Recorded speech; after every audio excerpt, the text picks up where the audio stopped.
Hello, everyone, and welcome to today's webinar, Digging into the 2019 Land Market Survey, Top Market Trends, presented by Gay Coravatone. My name is Amanda Maroney, the RLI Education Manager, and I'll be your host today. The REALTORS Land Institute, the voice of land, continually strives to maintain its status as the acknowledged leader for all matters pertaining to the land real estate profession. RLI endeavors to remain the essential membership organization for the extraordinary real estate professionals who broker, lease, sell, develop, and manage our most precious resource, the land. We're here to provide our members the expertise, camaraderie, and resources that are the foundation for all land real estate professionals to become the best in the business. While this webinar does not count as credit towards RLI's elite accredited land consultant ALC designation, it is filled with valuable expertise. So let's get started for today. Every year, the REALTORS Land Institute and the National Association of REALTORS research group work together to create an unprecedented and comprehensive land market survey report for land and real estate professionals. Before I introduce our presenter, I do want to mention that we love to hear from you today during the webinar, but we will hold the Q&A at the end of today's presentation. However, throughout the presentation, please feel free to type in your questions in the Q&A box that should be located, I believe, maybe on the lower part of your screen. Once you submit your question, we will be able to see that, and like I mentioned, we'll hold off until the end of the session to have those questions answered for you. So today I am pleased to announce our presenter, Gay Coravatone. Gay is a research economist at the research group of the National Association of REALTORS, a trade association of 1.3 million members, and she joined NAR in 2012. She analyzes how microeconomic and demographic trends affect the national and local residential and commercial real estate market. She leads the conduct and analysis of surveys about the residential market, international home buying activity, and the land market, namely the Realtors Confidence Index Survey, the profile of international real estate transactions in the U.S., and state and local surveys for Florida, Miami, Raleigh, North Carolina, Coastal Carolinas, Chicago, and the Outbound Referral Business Survey, and the Realtors Land Institute Land Business Survey. She contributes analysis to NAR's Commercial Real Estate Outlook reports and the Commercial International Real Estate Business Survey.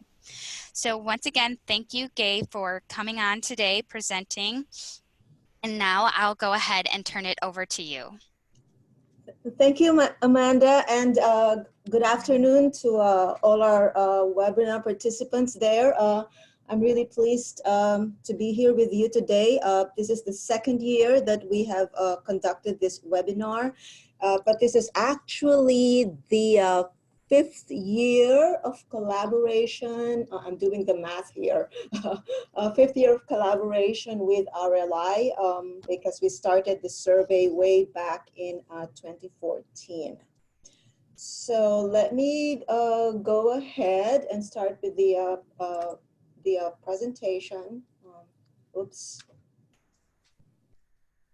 I am clicking this forward, but I hope Amanda?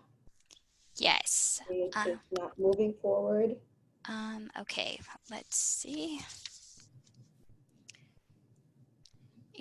That worked. I apologize for this. That worked a while back, but it did.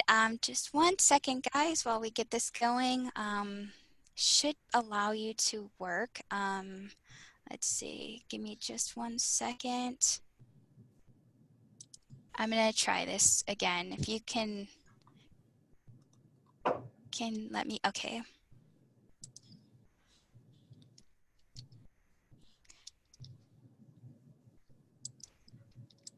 Okay, there it is. Okay, all right. All right. It should allow it now, so I'm gonna go ahead and give you back the controls. There you go. Thank you. Perfect. You're welcome. Thank you so much, Amanda. You're welcome. So as I mentioned, we've been conducting this land business survey with RLI since 2014. And the objective is really to just understand the latest market trends and market outlook among land professionals. There is not much information out there about land values. The U.S. Department of Agriculture does produce some agricultural land values, and there are also some estimates of land values that can be derived from the Federal Reserve Board. But other than that, we seem to be lacking understanding about what's happening to the land market. And so in 2014, RLI and NAR thought that this survey would be a good way to get market information and then disseminate that to all you land business professionals, those who are currently in the business and those who may want to expand their business.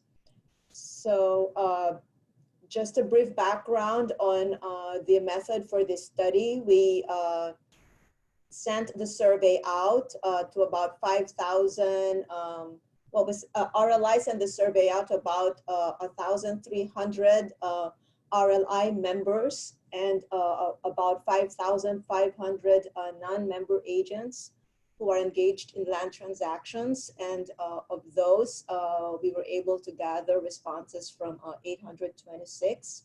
Hopefully we keep improving this number of responses every year as you learn more about it and as you spread the word about the value of this survey. So we conducted this survey last year during the months of October to November. And the survey asks where your land transactions and the characteristics of those land transactions, who were your buyers, who were your sellers, what is the price, how long was the property on the market, all those characteristics of a land transaction that you had during the period October 2018 to September 2019. So that was just the way we started it. But anyway, it covers most of 2019 and some parts of 2018, but we have a full year's worth of data there. Just to get ourselves familiar with the regions of the Land Institute, because in this report, I will be talking about regions 1 to 10, and just to get ourselves familiar with the regions. So when we talk of region 1, as you can see there in the blue area, we're talking of the Northeast region, Connecticut, Rhode Island, Massachusetts, New York, Vermont, Maine.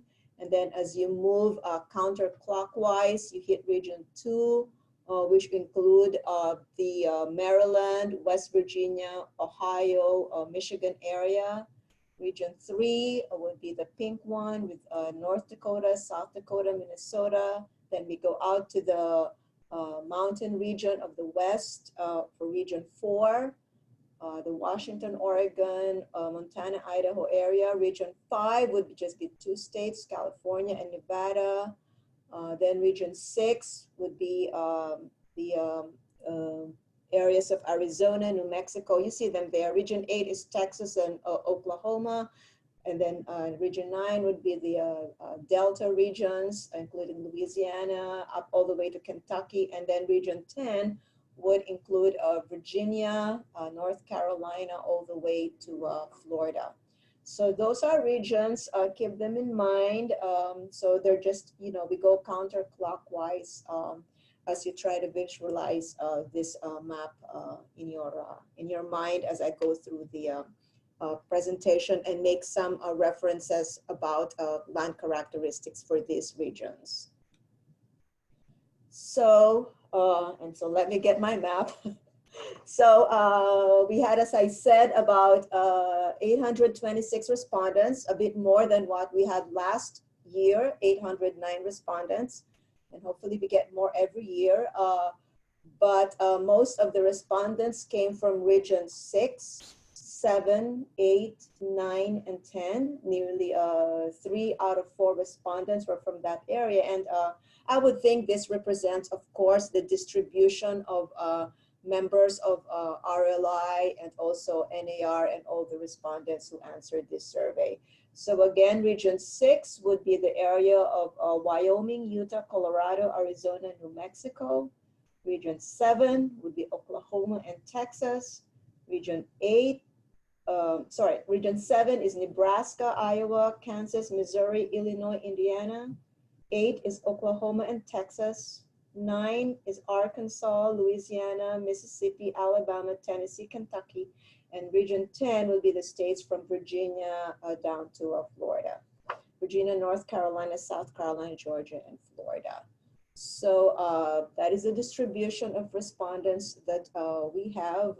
And of course, then the characteristics of land sales will mostly be driven by the characteristics of the people in of the respondents in this region. So we wish we could have more breakdown, but unfortunately we don't have a lot of respondents, and that is the goal moving forward, to keep having more respondents so that we can do this analysis on a regional breakdown. Because if we do this across all the regions right now, the analysis will be driven by essentially region 6, 7, 8, 9, and 10.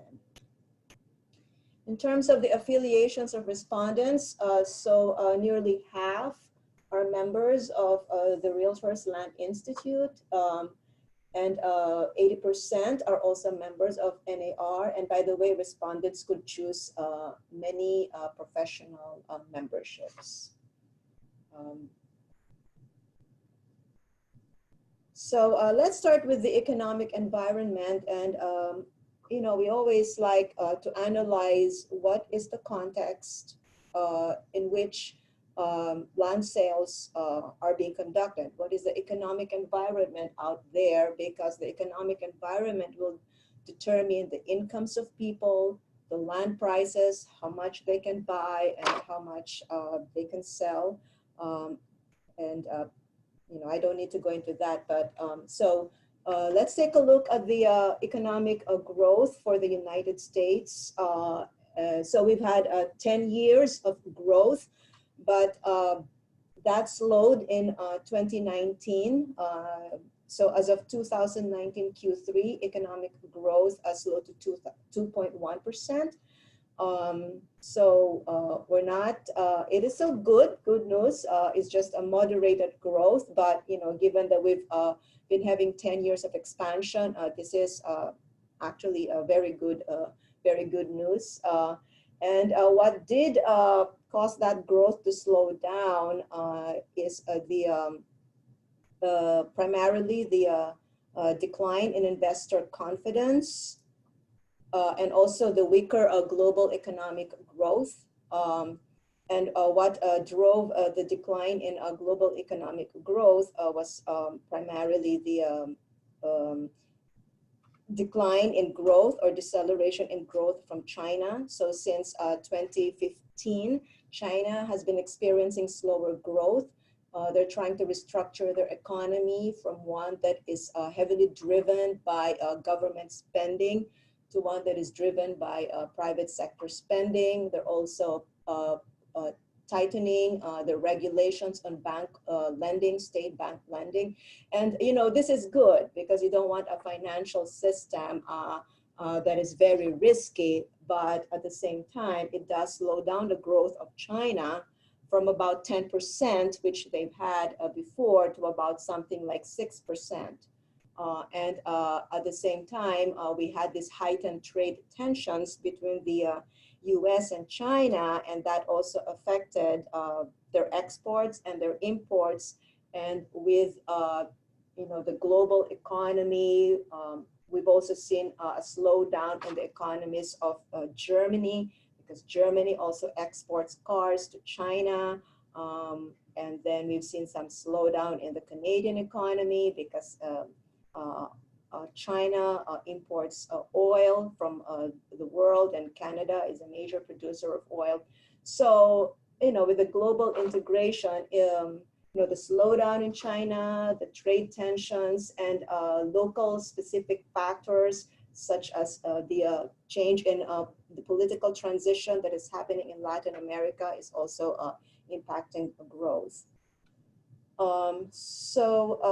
Business confidence sort of slumped or waned in 2019, and you can see that dark green bar there for gross domestic investment, and you can see that in 2019, second and third quarter, investment contracted compared to a year ago.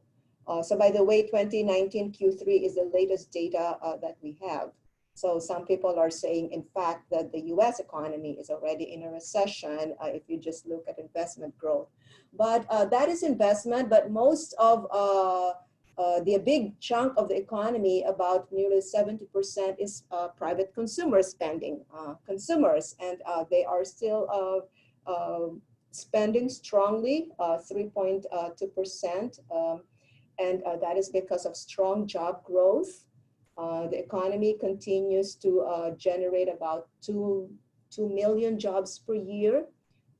Wage growth is also rising because of a low unemployment rate. The unemployment rate is down to about 3.5%, and that is the lowest in about 50 years.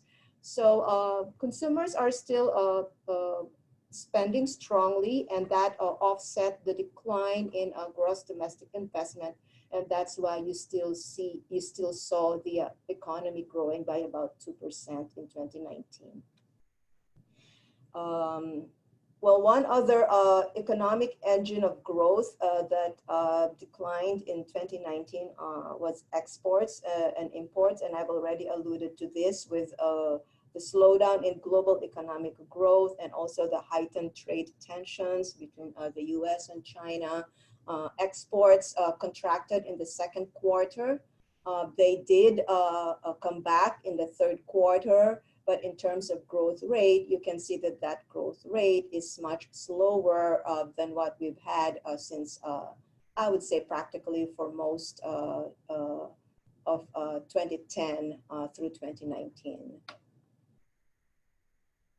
And because growth is slowing down, that would affect the demand for goods that are exported, and these goods are produced on land. So for example, farm and timber prices declined in 2018 to 2019. Logs, lumber, and plywood on the right side. So by the way, this is not actual price. This is an index of a price where the year 2000 is considered the baseline. So you have 2000 equals 100 for logs, lumber, and plywood. So in 2000, the index was 100, and that was also about the same price as in 2018. And by 2019, you can see that the index is about 85. So you see there a 15% drop in export prices of logs, lumber, and plywood. In the case of food commodities, you're about what? You're about 100 in 2017, and in 2019, somewhat of a drop to about 5%, but you can see that line down there. And of course, if commodity prices are falling, that would affect the value of your land, because the value of land, at least for agricultural land, only comes from the value of what can be produced from that land. And if we look at cattle prices, we've also seen a decline in cattle prices. About a 40% decline since 2015. So you see the index there is 140 around 2015, and in July, that's actually around November, it's about trading at about 100. So that's a 40% decline in cattle prices, and same thing for livestock and products.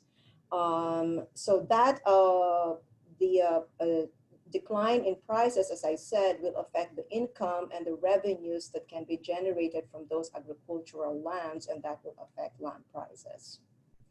The good news is that the Federal Reserve Board, after raising interest rates in 2018, put the brakes on interest rates, on its interest rate increases, seeing that it was having an impact on the economy.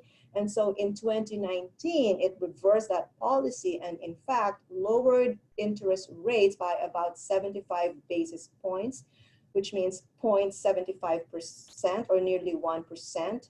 And so you see mortgage rates, 30-year mortgage rates declining from near 5% to just below 4% by December 2019. And with that decline in mortgage rates, you saw a rebound in residential home sales. And here I'm showing the NAR existing home sales, which is the data shown in bars. And you also saw a pickup in median home prices. So as of December 2019, median existing home prices in the United States were up 7.8% from their level a year ago. Low mortgage rates are pushing up demand, but there is not enough supply. So you see an increase there in residential prices. And we've also seen that apartment prices have been generally trending up since 2010, although for the third quarter of 2019, you look to the very far right of these charts, you see that there was a decline. And so I've mentioned that investor confidence was the one that really went down, along with exports and imports. So I think that that waning of investor confidence was factored in by commercial investors when they were pricing their properties. So you see there a decline across property types, but it's worth noting that the strongest price is in apartment. Historically, the strongest price growth has been in apartment homes. So since 2001, 2000, we've had like, I would say triple. Commercial prices have almost tripled. I wonder if you can see this as I sort of scroll my mouse over, but if you can see it, so that's it, that's the red line there. And then you got industrial prices. So really the two strong types of commercial properties are apartment and the industrial properties. Office and retail are not performing as well, but just compared to their levels in 2009, you've also seen some price growth there.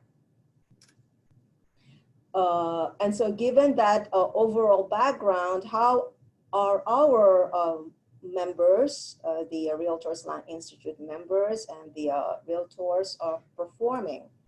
I already mentioned that most of the respondents came from regions 6, 7, 8, 9, 10. And these are their sales, the growth in sales, this is not the growth in sales, this is the distribution of land sales. So most of the land sales also occurred in regions 6, 7, 8, 9, and 10. And I hope you don't get confused. So for example, for Texas, you'll see 17% and Oklahoma is 17%. That's because they're all in one region. So don't add the numbers for those two states. And I'm sorry, I have not figured out a way to just put one number there. But and I guess I wanted to show the state delineations. But that whole area, for example, for Texas and Oklahoma, made up 17% of sales. So most of the sales, as I said, are happening in regions 6, 7, 8, 9, 10, but they're happening across all the United States. Also, very weak sales, very minimal sales though for region 1. Oh, and I would like to clarify that this is in terms of number of units. So not dollar volume, just number of units, because New York has a very high land market value. So I think if we valued this distribution by dollar volume, you'd see more than a 1% share there. And as I said, we are unable to get the dollar volume just because we don't have enough data to break down the analysis by region. If we have enough data, we would be able to get, say, the average prices in region 1, and then we would be able to get a dollar volume of transactions for that region. But hopefully we will try to get more respondents next year. And again, as I said, please share these results with other folks you know and encourage them to participate in the survey. In terms of land sales, 67% of sales were mostly for agricultural land. Sorry, 67% were for agricultural land. Actually, let me restate that. Most of the sales are really residential, 20%, followed by recreational, 19%, and then agricultural land will be a total of about 27% if you total non-irrigated and irrigated. But just by type of land, these individual types of properties, 1 in 5 of our respondents were either involved in residential or recreational, which is good, right? Because as I mentioned a while ago, home prices were rising, so therefore land values should be rising as well. Now, by type of land, we tried at least to have this chart to show if you want to enter the land business or you want to expand, what regions are selling what type of land. And I'm sure many of you are probably aware of this, but we just wanted to show this slide for, just for educational purposes as well. And please don't take these numbers as really the definitive shares, because as you can see in region 1, because we didn't have enough responses, 100% of the respondents said that they were all involved in recreational land sales, but I'm pretty sure they were involved also in office and retail sales, right? So if you recall, region 1 would include New York, Connecticut, Rhode Island, Massachusetts, and definitely there's much land sales going on there. But anyway, it appears that most of our respondents sold a lot of recreational land for the last year. But as you can see in this chart, so yes, lots of agricultural land sales by region, and also on the blue line, blue shaded area, you'll see the residential sales, and the recreational is the kind of like light yellow sales. So land sales, the fraction of land sales would be highest in region 3, which is the Wisconsin, Minnesota, South Dakota, North Dakota area, a fraction of the respondents, and then also region 7 in Texas. They have high share there of agricultural land sales. Now, with respect to the ranch, it would be region 6, which is the Utah, Colorado, Arizona, New Mexico area, as well as region 8, which is Oklahoma and Texas. So those are where our ranch sales are more concentrated in by region. So what is the median price per acre among land respondents? For residential, it was about $25,000 per acre. Agricultural irrigated land, $9,600. And if it is non-irrigated, the price would be about half. Ranch lands, about $4,500, timber $3,000, and recreational land $3,000. And across all, the median is about $5,000. Now, of course, land sales and real estate varies by location. So it might be cheaper in ranch lands, might probably be cheaper in Texas, where There's more plentiful land, but this just gives you an idea of the price distribution by major categories of land. And if you have a kind of like an awareness of what the national level is, then you could add plus or minus, right? At least you have kind of like a benchmark figure at the national level. And knowing your own conditions in your local area, you could say that, well, prices in my area are supposed to be a bit higher than the national or should be a bit lower than the national, but this is the national trend.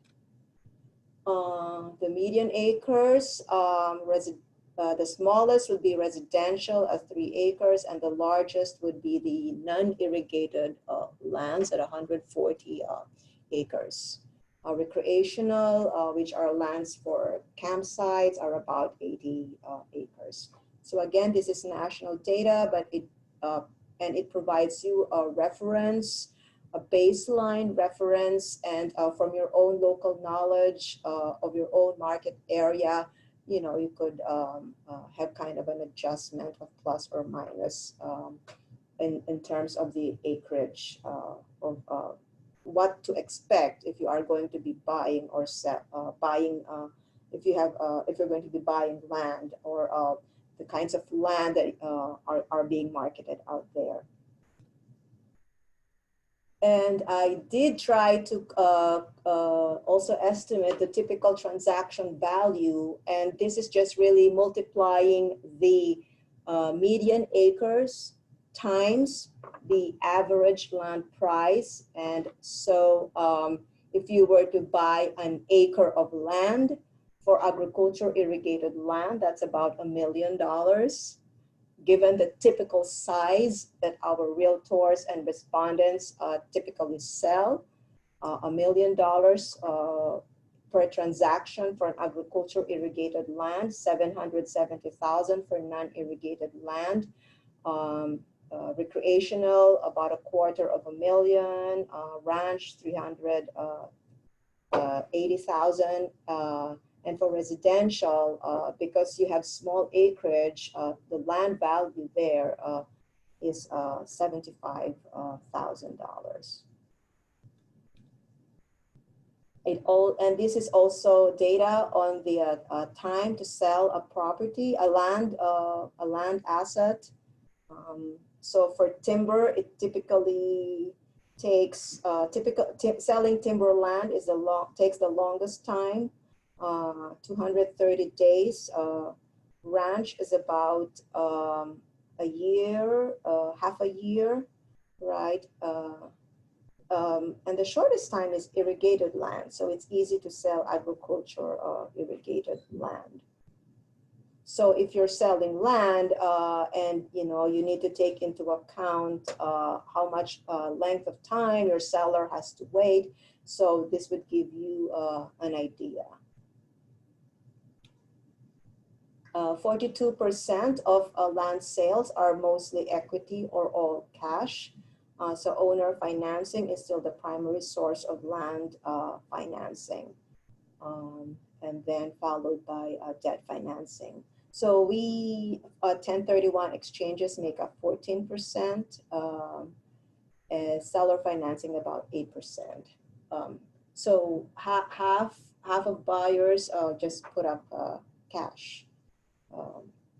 And maybe this is, I think we've heard some concern that debt financing was a problem, but with mortgage, with interest rates being low now, so that might have been less of a problem in the past year when, as I said, rates were falling. Now, actually, since 2012, when interest rates have generally been low compared to historical levels.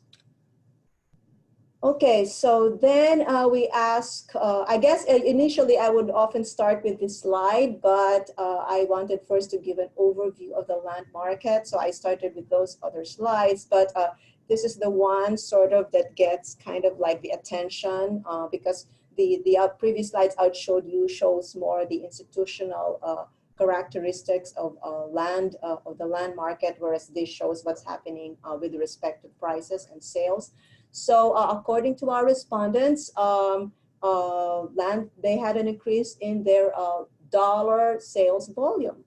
So, and it's good. All types of property, land, all types of land sales saw an increase in transactions, the largest being residential. And we've already mentioned that you saw an increase in the value of residential prices because there's a lack of supply, but strong demand with mortgage rates falling. So 3% growth in residential land sales. But across all, you know, and even in last year, so our members are saying that, you know, they're seeing an increase in their business. And that's being driven by the increase in land prices. So again, office and retail and residential are growing by 3%. Now, I did show that at the national level, we had a decrease in price for commercial land, but the respondents are saying that they did see an increase in prices for office and retail land sales. So that's what it is. I guess our respondents are doing better compared to the national trend. So this was a slide that I wanted to show. This is not from the survey, but this is data is taken from the Federal Reserve Board. And I wanted to look at this slide because I was, I wanted to compare how nationally our members were doing with respect to the national trend. I keep flipping back and forth there deliberately. So you see that our respondents said that the price of land rose 3.1%, right? And their dollar sales also rose by about 3%. That's a dollar sales, land prices. And what is the Federal Reserve Board saying? So the Federal Reserve Board estimates the total value of real estate assets owned, residential assets owned by households. And then they also estimate what it would take if those assets were not remodeled, if they were reconstructed. So that would be the cost. So if you subtract the value of the total property, of the total real estate asset, which is the property, let's just say an office building and the land, minus the cost to construct the building, you're left with the value of the land. And so as of 2018 Q3, the total land value in the United States is about $11 trillion, 10.78 to be exact. And in 2018, it was $10.49 trillion. And if you just do the math there, that's a 2.8% increase in residential land value. So I'm really happy because that's what our respondents said, right? So our respondents, our members are doing, you know, about in line with this national trend. And just for me personally, as someone who collects the statistics, it tells me, wow, our members and our respondents are giving us good information. So, you know, I'm just happy with that. So, but then again, if you need to take out that figure, if you need to some figure to take away, so land value in the United States is now worth about $11 trillion, and land values have increased significantly since I guess, of course, way back 1997. They did suffer a decline during the crisis, rose to about I don't have the figure here with me. We're just a little, land values are still a little bit short than their peak values in 2005, but they're near there. But since they've fallen to about $5 trillion, land value in 2012, the lowest, so land values have now doubled and have picked up.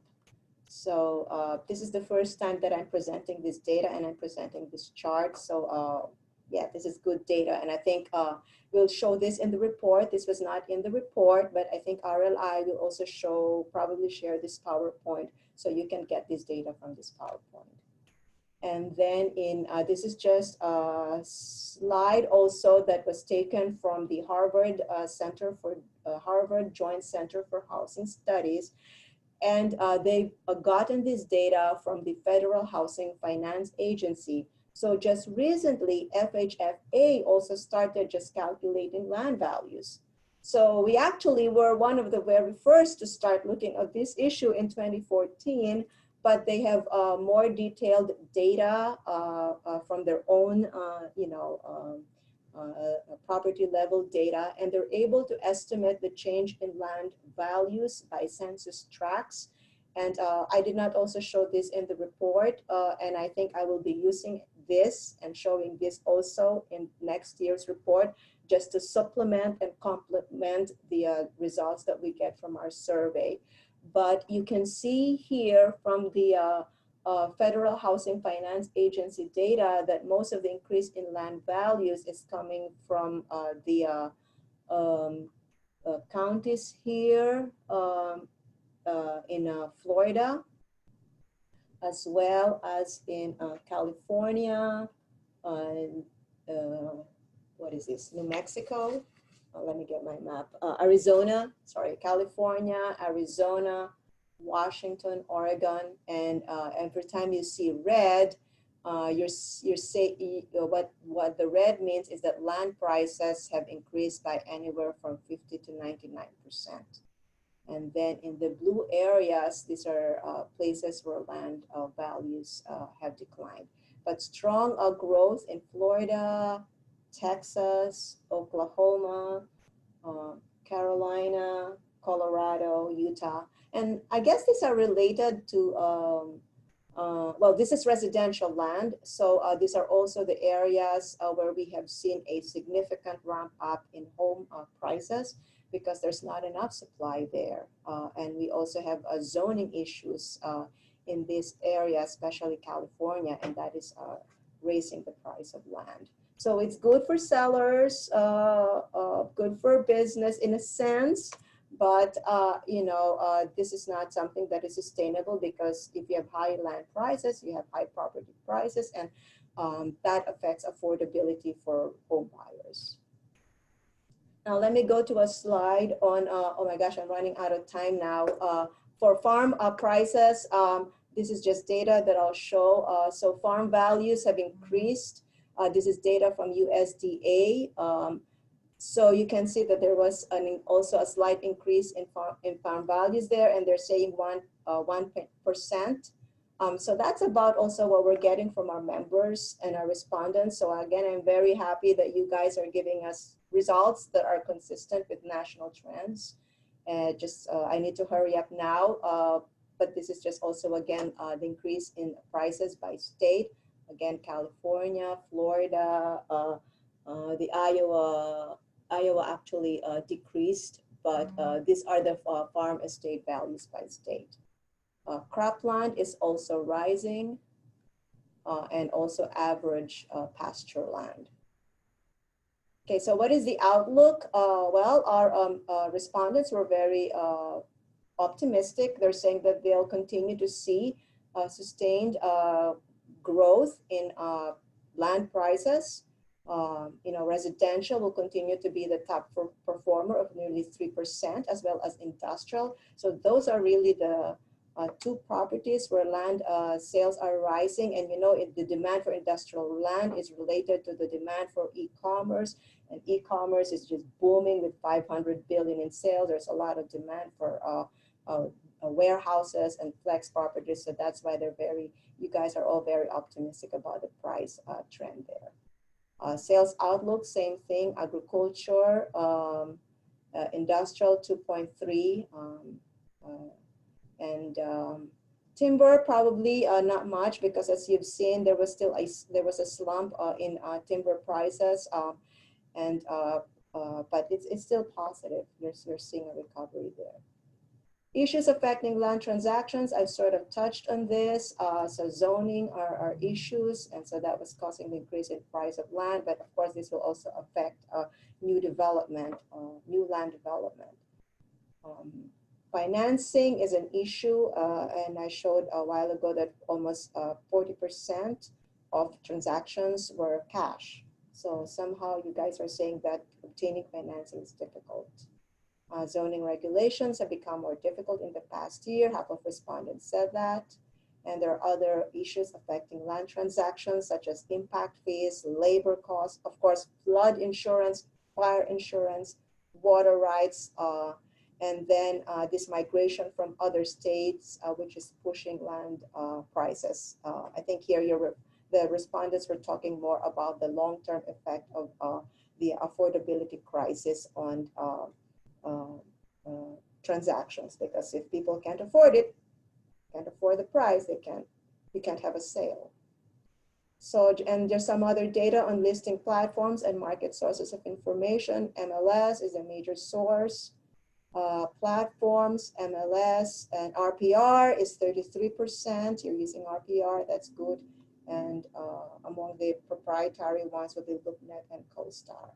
So that's it. I thank, Aubrey Cabernas, the CEO for RLI, Jess Friedrich, who is the marketing manager, and of course, Amanda for, making sure that this webinar runs smoothly. And so Lawrence Yun, our chief economist, also was part of creating this report. So thank you so much. And we can have the Q&A, which Amanda will moderate. Oops, I stopped sharing, Amanda. You have, yes. Oh, there it is. Oh, there we go. Yep, we see it. Okay, I'll just put it up here. And thank you again, Gay. And so now we're going to move into our Q&A section of this webinar. If you have not already submitted your questions, please do so now. You can do that within the chat box or the Q&A box. But we did receive a few questions during the presentation. So one of our attendees asked, what are the potential sources of error in your survey, and how accurately does the information represent the entire population surveyed, RLI / non-RLI agents, and the land market over all of the U.S.? So as I said, our sample size is about 800, and at the national level, our national statistics, I showed our comparison with residential data from the Federal Reserve Board and also with the USDA. In terms of the sales growth and the price growth, I think the figures that we got from the survey is about the same as the figures they're getting. So I would say I'm confident about our results at the national level, but when we break it down at the regional level, that's when we're having problems. And I showed a slide there where you had Region 1 showing that all of their sales were in recreational. And I just wanted to show that, to give some indication of where the sales are, and I didn't want to throw that data. But there's a strong word of caution there that you can't go out and say 100% of sales in the Northeast are only recreational. Long story short, there's a large margin of error for the regional breakdown, and at the national level, I think our margin of error for percentages would be about 2%. Yes, so confident about our results at the national, but looking at the results with caution at the regional level. We have another question that has come in, and this question is: sales correlates with distribution of where survey respondents came from. Why is this? Because the sales distribution that I showed was national, right? So if most of our respondents are coming from region 6, 7, 8, 9, 10, the chart that I showed was the distribution of sales. So most of the sales will also be distributed according to the distribution of our respondents.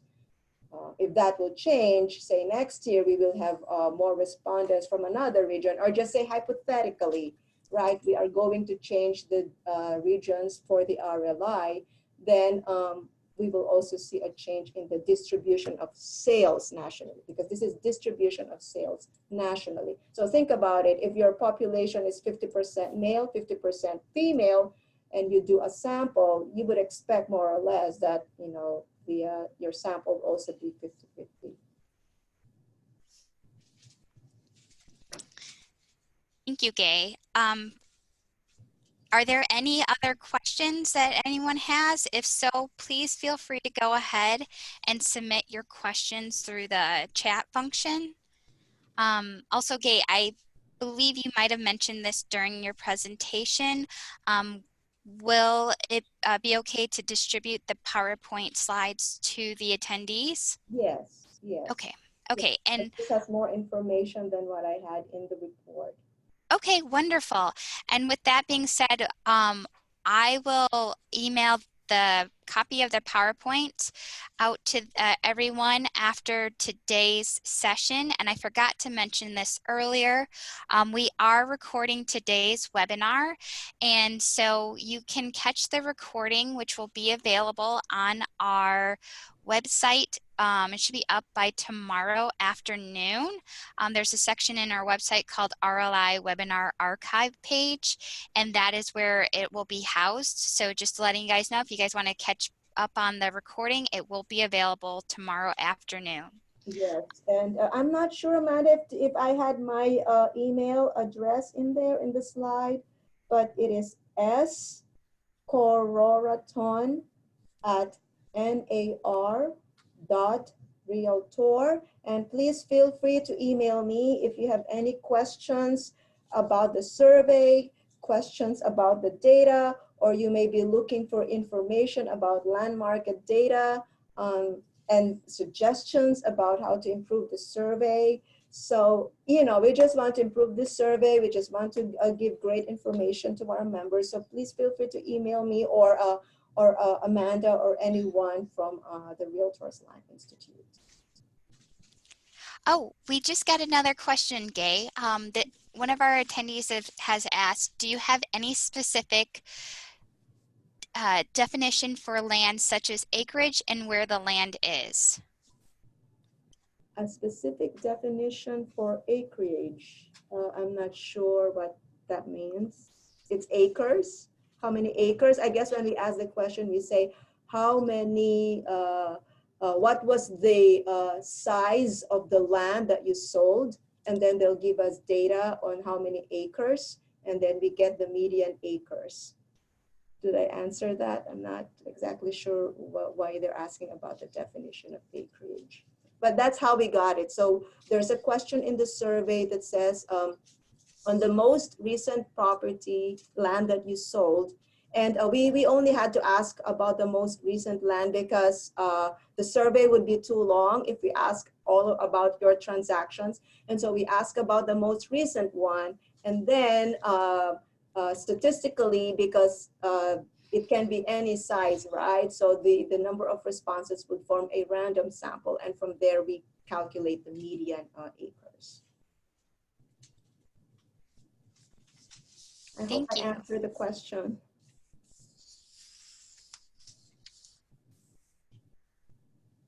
Are there any other questions? If so, please go ahead and submit them through the chat.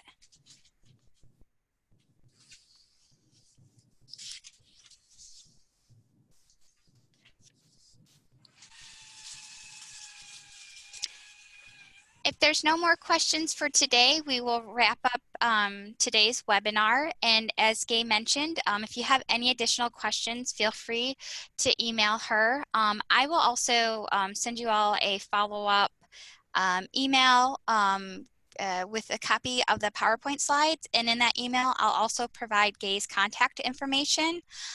So you should be receiving that email later today. And as mentioned, today's webinar was recorded, and the recording will be made available on our website by tomorrow afternoon. So once again, Gay, thank you again for your time today on presenting on the land market survey. And I'd like to thank you all for attending as well. So once again, please be on the lookout for the follow-up email. And if you have any other questions, please feel free to reach out to Gay or myself. And thank you again all for attending, and thank you, Gay, for presenting. Yes, thank you so much for attending this webinar, and thank you for all of you there, who take the time to respond to this survey. Without responses, without you, there will not be this survey. Thank you so much. Thank you.